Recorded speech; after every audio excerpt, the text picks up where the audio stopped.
मी कृष्णा नदीच्या महाराष्ट्रातल्या शेवटच्या बंधाऱ्यावर उभा आहे। राजापूरचा बंधारा ही कृष्णा नदी आणि इथून पुढे गेल्यानंतर कर्नाटकचा भाग सुरू होतो।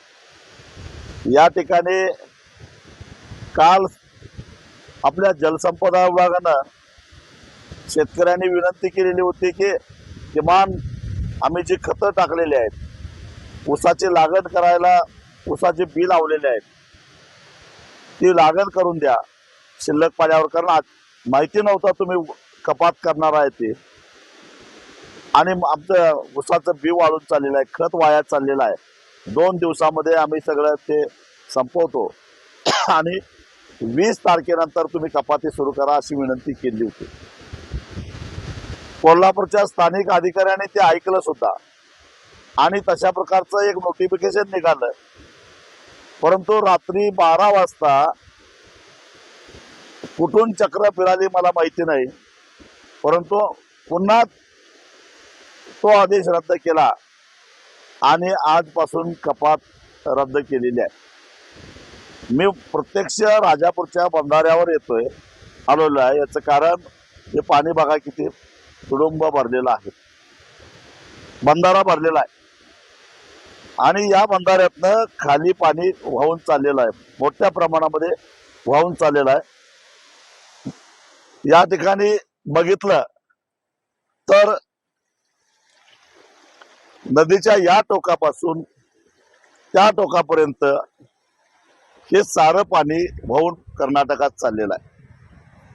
जलसंपदा विभागाच्या बेअक्कल लोकांना मला एकच प्रश्न विचारायचा आहे की शेतकऱ्यांनी खतं टाकलेली आहेत, ते खत वाया चाललेलं आहे, त्यांनी बी मांडलेलं आहे ऊसाचं, भाजीपाला सुकून चाललेला आहे, तुम्ही कपाती सुरू केलाय का? तर प्यायला पाणी नाही।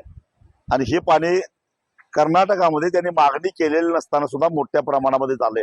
लाज नाही का वाटत? कसलं नियोजन?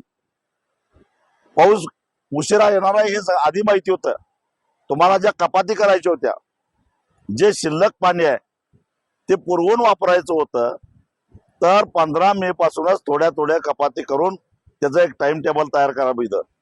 पण आज 17 जून आजपर्यंत तुम्ही झोपा काढल्या आणि आज अचानक कपाती करताय। भाजीपाल्याला 3ऱ्या किंवा 4थ्या दिवसामध्ये पाणी द्यायला लागतंय, तो सगळा भाजीपाल्याचं काय करायचं शेतकऱ्यांनी?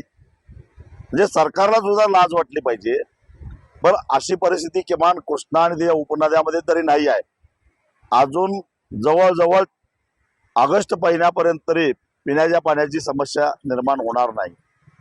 मग आता जे उपलब्ध पाणी आहे, सगळ्यात जास्त पाणी उपलब्ध वारणा धरणामध्ये आहे, चांदोलीला, बाकीच्या धरणामध्ये सुद्धा थोडं थोडं पाणी उपलब्ध आहे।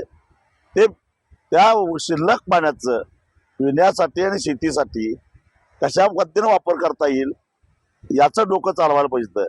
अरे, जनावरांच्यासाठी पाणी पाहिजे, प्यायलाच पाणी नाही, जनावरांच्यासाठी सुद्धा पाणी पाहिजे।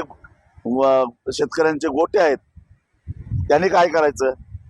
याला नियोजन असं करायला पाहिजे होतं, किमान 2 तास दिवसातून वीज देऊन जनावरांना पाणी उपलब्ध करून देणं, बाकीच्या बारीक सारीक गोष्टीसाठी पाणी उपलब्ध करून देणं, असं नियोजन केलं असतं तरी सुद्धा जवळपास ऑगस्ट पर्यंत आहे ते उपलब्ध पाणी शेती आणि पिण्याला वापरता आलं असतं। परंतु अचानक जागा व्हायचं झोपेतनं आणि कपाती रद्द करायचा, याला फार काय शहाणपणा याच्यातला भाग नाही, परंतु प्रत्यक्ष जायचं नाही। पण काय उपयोग काय कपातीचा? तुम्ही कपाती केली, पाणी सगळं वाहून कर्नाटकात चाललंय, पण नेमकं तुम्ही काम कोणासाठी करताय? काय तिकडनं कोणी तुम्हाला पैसे दिलेले आहेत ह्या कपाती करण्यासाठी आणि पाणी सगळं वाहून आमच्याकडे येऊन दे म्हणून? या प्रश्नाचा उत्तर जलसंपदा मंत्र्यांनी दिलं पाहिजे आणि जलसंपदा सचिवांनी सुद्धा दिलं पाहिजे। कारण स्थानिक अधिकाऱ्यांनी कपात मागं घेतलेला असताना सुद्धा माझी अशी माहिती आहे की मुंबईतनं फोन आला आणि पुन्हा कपाती करायला लावली रात्री 12 वाजता।